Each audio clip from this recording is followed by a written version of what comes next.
someone else. Number 7, keep your minions poorly educated and informed. As I mentioned before, one of the main benefits of voice is that pooling of information. If they don't have information to give, voice won't be very effective. Number 6, keep them too busy, sap the resources so they have a hard time coping day to day and they don't even have time to raise their opinions about how things can be improved. Number 5, prevent meetings and channels of communication that you don't control. Number 4, squash any independent signs of news media, philosophy, science, humanities and the arts in your organisations.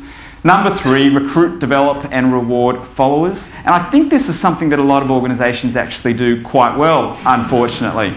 Have a clear understanding of what a leader looks like and what a follower looks like, and have the courage to recruit leaders even at the lowest levels in your organisations.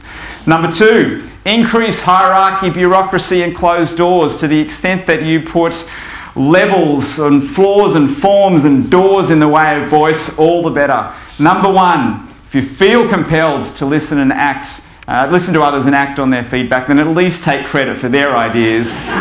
And you can't say you didn't get value from this morning because I'm giving you a bonus tip. Last one, bonus tip, have an exit strategy because sooner or later you will be overthrown. Thank you.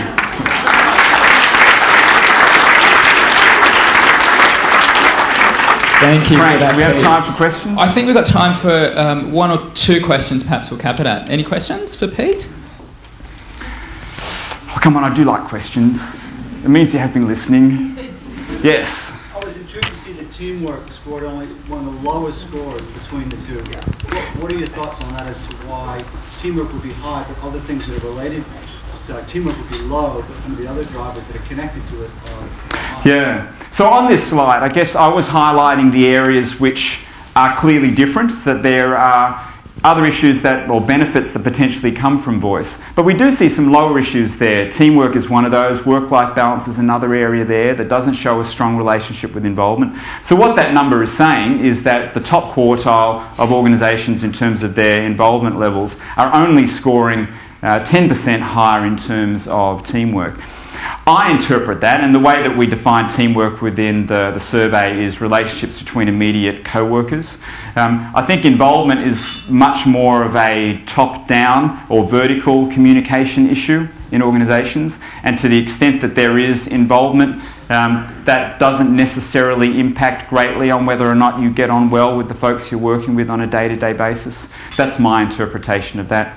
Yeah, but there is a strong relationship with cross-unit cooperation, which is relationships between staff across different business units and different regions and the like.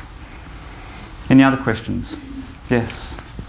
I'm interested to hear what you've seen as what are some really effective forums to get voice, because we all have a lot of meetings and we all deal with a lot of email. Yes. Sometimes very ineffective forms of communication. So what forums do you think bring out the best? Yeah, if I go back to this slide here, this by no means is an exhaustive list of voice mechanisms, and I'm definitely not the first one to advocate that more meetings and committees are the solution to getting more voice in organisation, and often, in fact, it's less meetings and committees.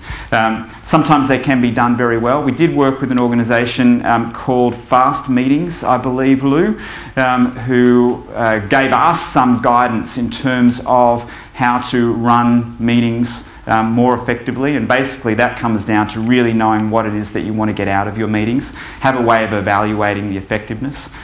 Meetings can play a role in terms of connection of people, dealing with task issues, or even learning mechanisms, as I alluded to in another part of my presentation. So, but know what you're trying to get out of meetings. But in terms of other forums, direct connection with senior management is very important, and that can come from sort of top down, I suppose, through town hall type meetings, or some of that management by wandering around.